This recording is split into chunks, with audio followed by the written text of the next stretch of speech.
Stepmom convinced my dad I was faking it. He stopped my treatment because of her lies. Hey, so I'm 16. Pretty average, I guess.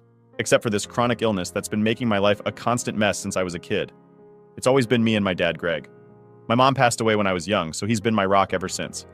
He's the one taking me to all my doctor's appointments, making sure I have my meds, and just always being there when things get rough. We've been like this little team for as long as I can remember, and honestly, I couldn't ask for a better dad. Life was actually kind of okay, even with all the medical stuff going on. I mean, it wasn't perfect.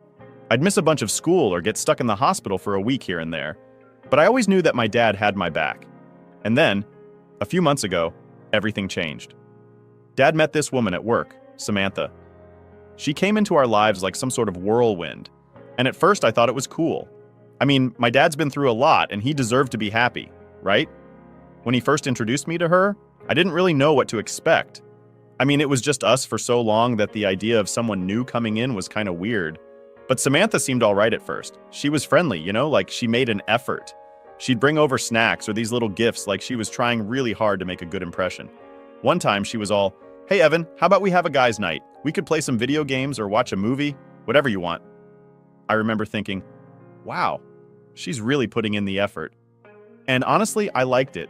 It felt nice to have someone else trying to be involved, and she made my dad smile in a way I hadn't seen in a long time. And yeah, maybe I was a bit desperate for that normal family vibe, so I went along with it. But as time went on, I started to notice little things that didn't sit right with me. Like, you ever get that gut feeling that something's off, but you can't quite put your finger on it? It was kind of like that. There were these moments where her friendliness felt a little too forced, like it was all part of some act. One time she was like, "Evan, how about we grab some burgers and fries this weekend, just the two of us?" She said it with this big smile, and I was all for it. But then she added, "It's important to build trust and all that, especially when I might be around for a long time." That last part kind of stuck with me. I mean, I hadn't even thought about her sticking around for good yet. It felt a bit off, like she was testing the waters or something, but I just brushed it off. I figured maybe she was nervous or trying too hard. After all, meeting someone's kid isn't exactly easy. A couple of months went by and Samantha was around more and more. She'd started spending nights over at our place, cooking dinner and trying to bond with me. I won't lie, sometimes it was nice. She'd ask me about school, my friends, stuff like that, and I'd think, okay, maybe she's just trying to be a good person. But other times there was this edge to her, like she was trying too hard to fit in, but it wasn't coming naturally. Then came the day that flipped everything. It was a Saturday afternoon, and Dad had this look on his face like he was about to say something big. "Evan, can you come into the living room for a second?" he called out, and when I walked in, there he was, down on one knee, holding out a ring. Samantha was standing there with the biggest smile I'd ever seen. "What do you think, bud? How do you feel about having Samantha as your stepmom?" I remember feeling like my brain was short-circuiting. I mean, sure, she'd been around a lot, but marriage? That was fast. Too fast. But when I looked at Dad, I could see how hopeful he was, and I just didn't have it in me to mess that up for him. So, I forced a smile. "If she makes you happy, Dad, then I'm happy." And that was it. Just like that, they were engaged. Everything moved at warp speed after that. The wedding was set for a month later. Small, nothing fancy, just close friends and family. Honestly, I didn't even have time to process what was happening. One minute, it was just Dad and me, and the next, we were suddenly a family. After the wedding, Samantha moved in for real. At first, it wasn't so bad. I mean, she was still trying to be nice and make an effort. We'd have these family dinners where she'd ask about my day or what I was learning in school, but every now and then, she'd make these comments that just felt weird. Like one time, we were talking about this history project I was working on, and she said, "Well, it's not like you're gonna solve world peace, but at least you're learning something." I know it doesn't sound like much, but it just felt dismissive. It's like she'd say all the right things, but her tone didn't match. I started to wonder if maybe she didn't actually care about me or my dad. Maybe she just liked the idea of being part of a family, But things didn't really get to me until one night when I overheard her talking to Dad in the kitchen. I was coming down to grab a glass of water and I heard her say, "Greg, I just want to make sure Evan likes me. It's important for me to feel accepted here." Dad was quick to reassure her, saying stuff like, "Of course he likes you, Sam. You've been great." But when I peeked around the corner, the look on her face wasn't relief. It was more like calculation, like she was testing him. I backed away quietly, feeling this weird knot in my stomach. I wanted to believe she was genuine, that she cared about me and my dad, but something didn't add up. I didn't mention anything to Dad because honestly, I didn't know if I was being paranoid or if there was something real behind it. As the days went on, the vibe in the house shifted. Samantha was still nice, still friendly, but I started catching her staring at me sometimes, like she was studying me. She'd ask these questions like, "Evan, do you ever feel like you want to change in your life? Something different?" It felt like she was fishing for something, but I had no idea what. I started keeping to myself more, spending extra time at school or hanging out at my friend Jake's place. The less time I spent at home, the better, but it was hard because, well, it was my home. My dad was still acting like everything was perfect, and I didn't want to be the one to burst his bubble. But man, that feeling in my gut wouldn't go away. Looking back, I think that's when everything really started to go downhill, even if I didn't fully realize it at the time. But you know how it is. Sometimes you don't see the red flags until they're staring you right in the face. So, it's been a few months since the wedding, and things should have felt like they were settling down, right? But the truth is, something wasn't sitting right with me. I tried pushing it to the back of my mind, convincing myself that I was just adjusting to all the changes. But it felt like the more time passed, the more weird stuff started to happen. Samantha, my new stepmom, had fully moved in, and I was doing my best to make it work. I'd go along with the family dinners, answer her questions about school, try to act interested when she'd ask me about my friends or hobbies, but even when she was trying to be all friendly and supportive, there was this vibe that I just couldn't shake. It was like she was playing a role, you know? Like everything she said was scripted to sound nice, but it didn't feel real. One night, we were sitting at dinner, me, Dad, and Samantha, and she started asking me about college plans. "Evan, have you thought about what you want to do after high school? Any colleges on your radar?" she asked, smiling like she genuinely cared. I told her, "Yeah, I've been thinking about it. Maybe something in IT or computer science." She nodded, but then her smile got kind of tight. "That's great, but college is expensive. It's a big decision." I felt a little weird when she said that. I mean, yeah, I know college is expensive, but the way she said it was like she was trying to hint at something. Dad jumped in, though, all excited, saying, "We'll figure it out, Evan. Don't worry about the money." Samantha smiled again, but it didn't reach her eyes. "Of course we will," she said, but her voice had this edge to it. I couldn't tell if it was just me being paranoid or if there was really something off. A couple of weeks later, I started noticing Samantha was around a lot more. Like, she was always there, no matter what time I got home. I mean, yeah, she lives with us now, but it was like she was constantly hovering, watching everything. One afternoon, I came back from Jake's house and she was sitting at the kitchen table, flipping through some bills. When she saw me, she smiled, again that tight, forced smile, and said, "Oh, Evan, there you are. I was just talking to your dad about our budget. Things are a little tighter than we thought." I just nodded and went to grab a snack, but I could feel her eyes on me the whole time. I tried not to let it bug me, but it felt like she was trying to size me up. Later that night, I heard her talking to Dad in their room. I wasn't eavesdropping, not at first anyway, but when I walked past their door, I caught part of their conversation.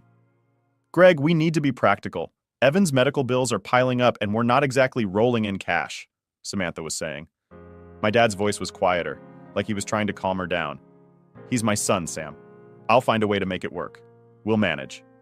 There was a pause, and then I heard her sigh, all dramatic. "I just want to make sure we're not sinking ourselves financially over this." I felt like I got sucker punched. I knew my medical stuff wasn't cheap. I'm not an idiot. But hearing her talk about it like I was some kind of financial burden stung. I mean, she's supposed to be my stepmom, right? Shouldn't she be more worried about me getting better instead of how much it costs? Things got even weirder a few days later. I woke up in the middle of the night with this intense pain in my stomach.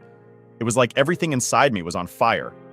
I stumbled out of bed trying to make it to the bathroom, but I ended up collapsing in the hallway. "Dad, help!" I shouted, my voice cracking from the pain. Dad came running, and for a second, I felt relieved, like he was going to make everything okay. But then, Samantha showed up behind him, looking half asleep and kinda irritated.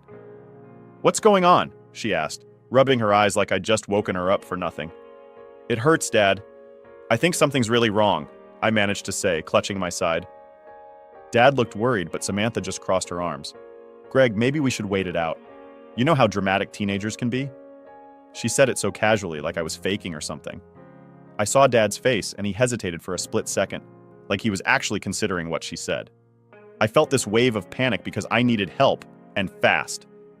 "No, we're going to the hospital," Dad finally said, scooping me up and rushing me to the car. I looked over his shoulder and saw Samantha's face. She wasn't scared or worried. She looked annoyed, like my pain was just some inconvenience to her. It was like she was mad that I was taking up Dad's time or something. At the hospital, while the doctors were checking me out, I could hear Dad and Samantha arguing just outside my room. "Greg, these bills are going to be through the roof.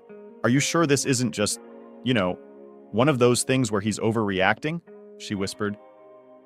I could hear my dad's frustration. "Samantha, our son is in pain. It's not an overreaction. We're doing this."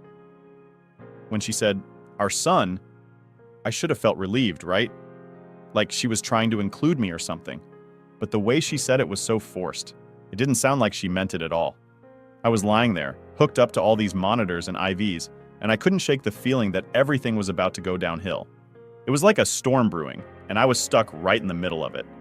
The doctors ran some tests and adjusted my medication, and eventually, the pain started to fade.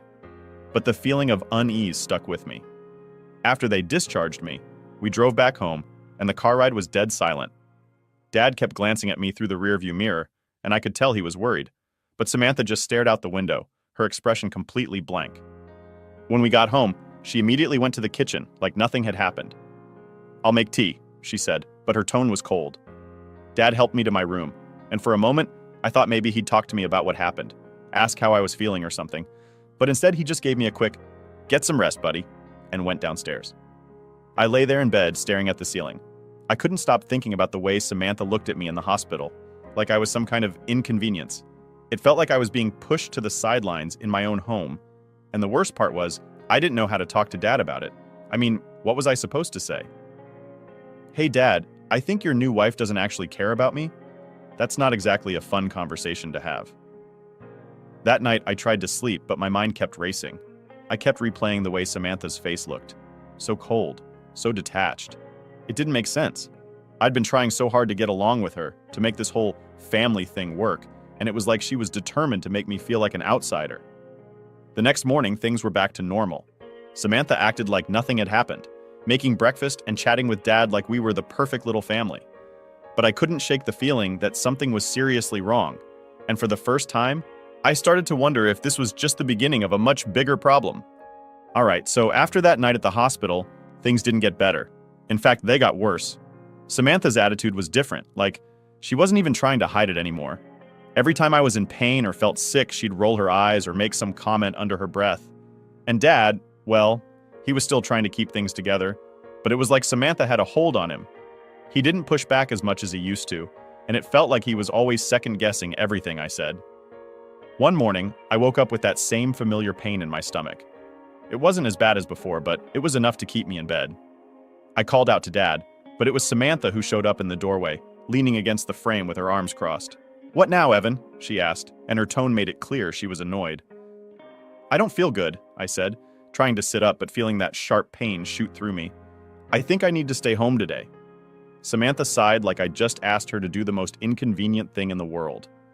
"Evan, you can't keep missing school because of a little stomach ache. You've already missed too much." I tried to explain, but she was having none of it. She walked over, yanked the covers off me and said, "Get dressed. You're going to school." As I struggled to get out of bed, I saw her watching me with this cold expression, like she didn't care if I was actually in pain. It was like she was just waiting for me to mess up so she could pounce.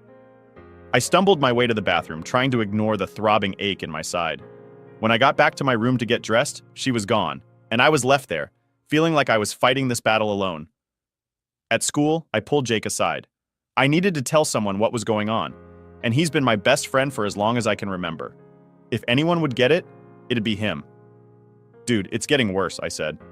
"Samantha won't believe me when I say I'm in pain, and my dad's not doing anything." Jake's eyes widened. "That's messed up, man. You're seriously not okay. Like, I've seen how bad it gets." He looked around, making sure no one else was listening, then leaned in. "We gotta do something. You can't just keep going through this." "But what?" I asked, feeling completely helpless. "It's my dad's word against mine, and Samantha's got him wrapped around her finger." Jake paused for a second, then snapped his fingers like he just had an idea. "Evidence, man. We need to record what's going on at home. If we can show someone proof of how she's treating you, then maybe we can get some help." At first, I didn't know what to think. I mean, it sounded extreme, right? But the more I thought about it, the more it made sense. Samantha had this way of putting on a show in front of my dad and acting like she cared. But when it was just me and her, she'd drop the act. If I could catch her on camera or record her saying all the stuff she usually says, maybe it'd be enough to make my dad realize what was going on. The next day, I decided to try it. I put my phone in my pocket and turned on the voice recorder whenever I was around Samantha. It felt weird, like I was a spy in my own house. But I knew it was the only way I could get the truth out there. And honestly, I was desperate. I needed someone to believe me. The first few times, I didn't catch much.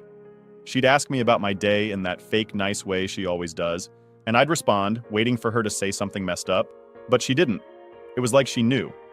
But then, one afternoon, I got lucky. I was sitting in the living room doing homework when Samantha walked in. She saw me lying on the couch looking tired, and her face twisted into this annoyed expression. "Evan, are you seriously just lying around again?" she asked, her voice dripping with sarcasm. "It's like you're always tired or sick. Do you ever think maybe you're just being lazy?" I felt my anger boil up, but I knew I had to play it cool if I wanted to catch more. "I'm not lazy," I said, trying to keep my voice steady. "I'm just not feeling well." She rolled her eyes. "Right, because you're always not feeling well. Maybe you should try pushing yourself instead of acting like a victim all the time." That was the moment I knew I had something. The recorder was still running, and I hoped to God it caught everything. But it didn't stop there. A few days later, I overheard her on the phone. She was in the kitchen, and I was in the hallway, so I quietly turned on the recorder and listened. "Yeah, I transferred the money today," she was saying. "No, Greg thinks it's all going to Evan's treatments. He has no idea." My heart started racing. What money was she talking about? And why was she lying to my dad about it?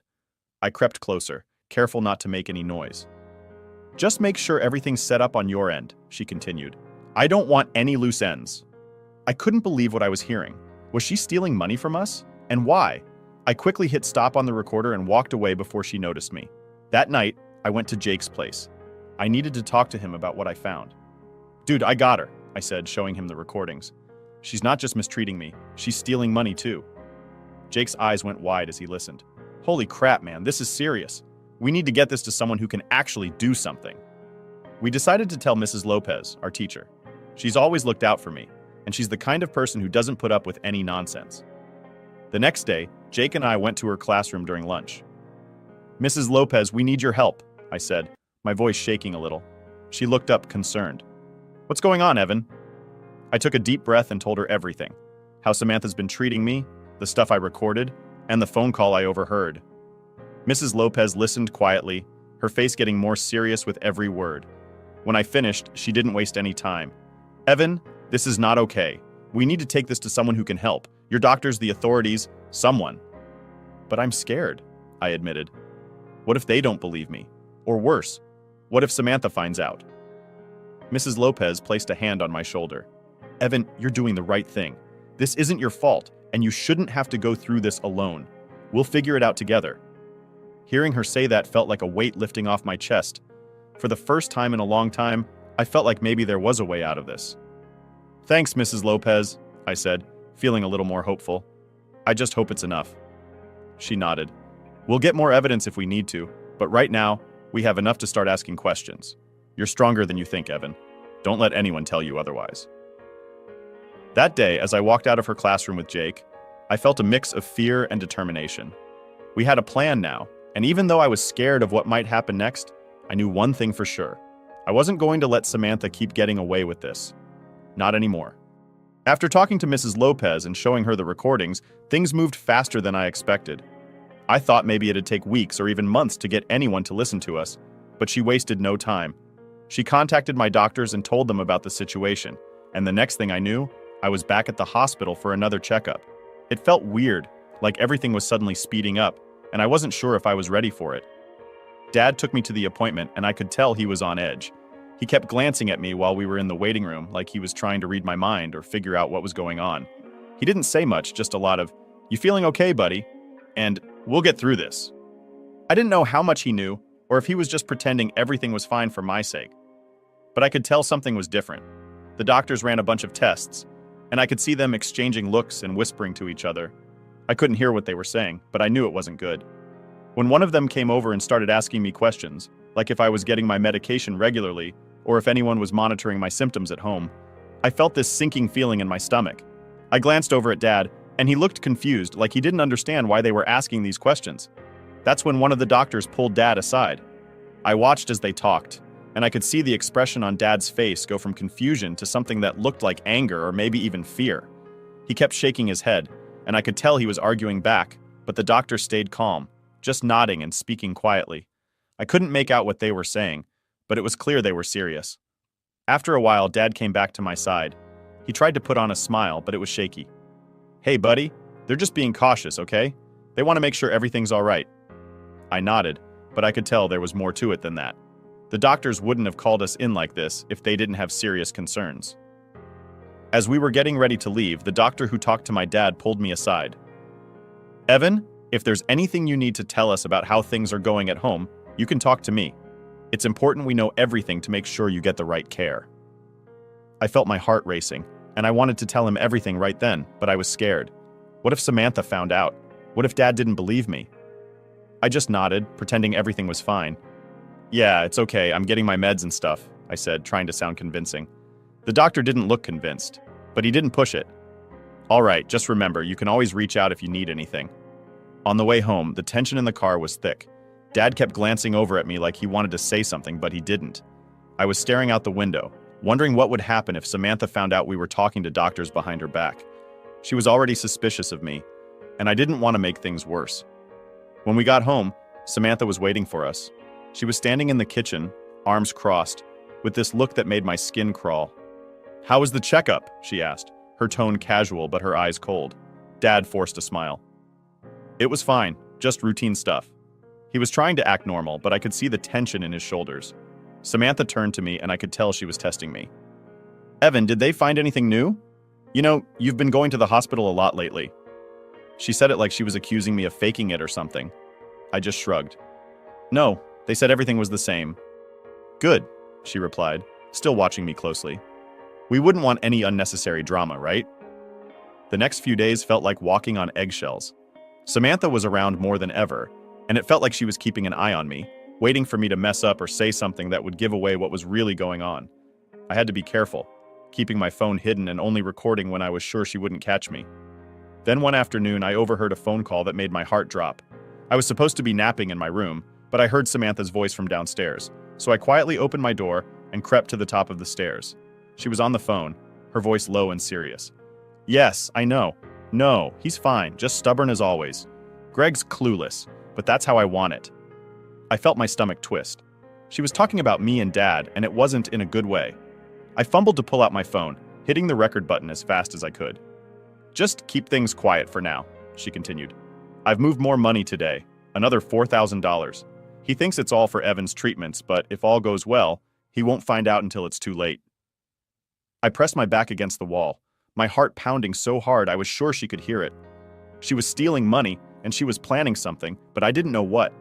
I wanted to barge down there and confront her, but I knew I had to stay hidden if I wanted this recording. This was the proof I needed, something that would show my dad the truth. When the call ended, I quickly moved back to my room, making sure I didn't make any noise. I felt like a spy or something sneaking around my own house. I replayed the recording a few times, and it was all there. Her voice clear as day, talking about the money and how she was tricking Dad. This was it. This was the evidence we needed. The next day, I showed the recording to Jake and Mrs. Lopez at school. They listened, and I could see the anger on their faces as they heard Samantha's voice. "This is exactly what we needed," Mrs. Lopez said, her voice steady but firm. "We're going to take this to the authorities, Evan. You've been through enough." "Yeah, man, this is messed up," Jake added. "We gotta make sure she doesn't get away with it." But I was scared. I mean, yeah, we had the evidence now, but what if it wasn't enough? What if Samantha found out and managed to talk her way out of it? I'd seen how she could put on a show and make herself look like the perfect stepmom whenever Dad was around. What if she did the same thing to the authorities? Mrs. Lopez must have seen the worry on my face because she said, "Evan, you've done everything right. We'll make sure this gets handled. You're not alone in this." Hearing her say that made me feel a little better, but there was still a part of me that was terrified. When I got home that night, Samantha was there, pretending everything was fine, acting like the perfect housewife. But I knew better now. I had the proof, and even though I didn't know how things would play out, I was ready for whatever came next. It was time to expose the truth. All right, so after everything, gathering the recordings, talking to Mrs. Lopez, and getting my best friend Jake involved, I knew things were getting serious. We had the evidence we needed, but I was still nervous about what was going to happen next. I'd been walking around the house on edge, feeling like Samantha could figure out what we were up to at any moment. A couple of days after I showed the recording to Mrs. Lopez, I got called into her office during lunch. My heart was pounding as I walked down the hall. I kept telling myself that everything was going to be fine, but I couldn't shake the anxiety. When I got there, she was sitting behind her desk with a serious look on her face, and Jake was already there too, looking tense. "Evan, we've contacted the authorities," Mrs. Lopez said, her voice calm but firm. "They're taking this seriously, and they'll be reaching out to your dad soon." I felt this wave of relief wash over me, but it was mixed with fear. "What happens now?" I asked. "What if she tries to lie her way out of it?" Jake jumped in. "Dude, we've got the recordings. There's no way she can talk her way out of this. We've got her." Mrs. Lopez nodded. "You've done everything right, Evan. Now it's about making sure you stay safe." Hearing that was reassuring, but I knew this was only the beginning. As soon as I got home that day, I noticed something was different. Dad's car was in the driveway, which was weird since he usually worked late. My stomach dropped. Something was definitely going on. I walked into the house and the tension hit me like a wall. Dad was sitting at the kitchen table, his head in his hands, and Samantha was pacing back and forth, her face red and angry. "What do you mean they're investigating us?" she shouted, her voice echoing through the room. "This is ridiculous, Greg!" Dad looked up when he saw me, and I could see the confusion and hurt in his eyes. "Evan, can you come in here for a minute?" he asked, his voice tired. Samantha turned to glare at me, and for a moment I felt like a bug under a microscope. I sat down trying to keep my cool, but my heart was racing. "What's going on?" I asked, pretending like I didn't know. Dad took a deep breath. "We got a call from Child Protective Services. They said someone reported neglect, and they have recordings." He looked at me, and I could see the questions swirling in his eyes. Samantha's face was furious. "This is all some misunderstanding. Evan, tell them you're fine. Tell them we take care of you," she snapped. Her voice was so sharp, and it felt like every word was meant to cut right through me. I swallowed hard.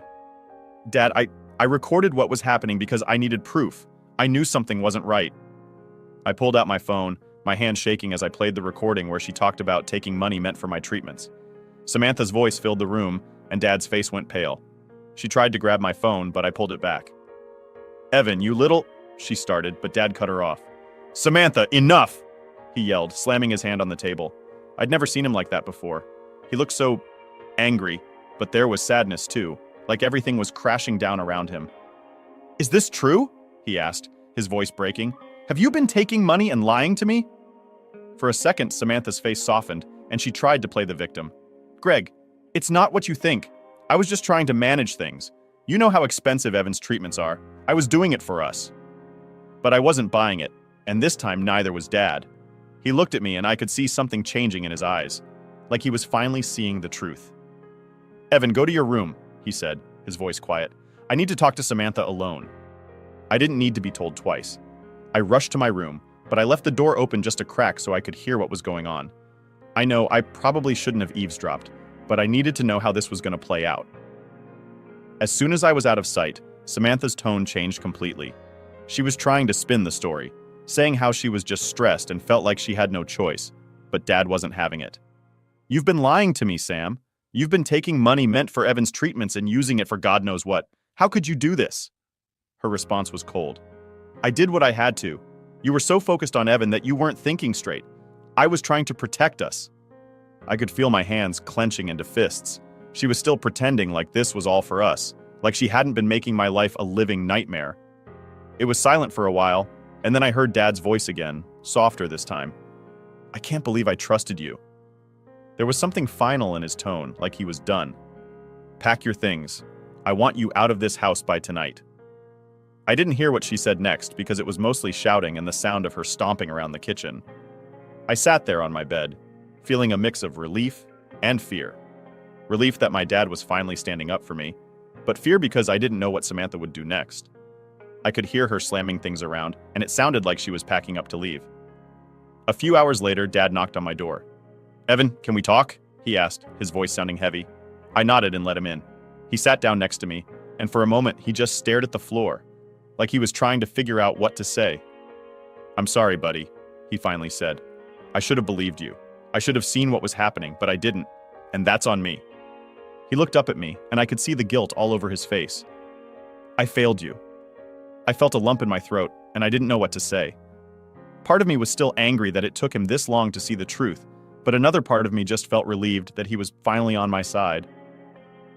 "It's okay, Dad," I said, even though it wasn't completely okay. "We'll figure it out." He nodded, and for the first time in what felt like forever, I saw a small, genuine smile on his face. "Yeah, we will." Later that night, I watched from my bedroom window as Samantha drove off, her car packed with bags. Part of me felt a little sorry for her, but mostly, I felt relieved. It was like a weight had been lifted off my shoulders. For the first time, it felt like things might actually get better. Dad and I sat down that night and talked for hours. We went over everything. How things had been since Samantha moved in, all the stuff I'd been feeling but was too scared to say. It felt good to finally get it all out, and for the first time, he really listened. "From now on, it's just you and me," he said. "We're gonna get through this together, and I'm not letting anything like this happen again." Hearing him say that made me feel safer than I had in a long time. As I went to bed that night, I knew things were still going to be tough, but for once, I felt like we were actually going to be okay.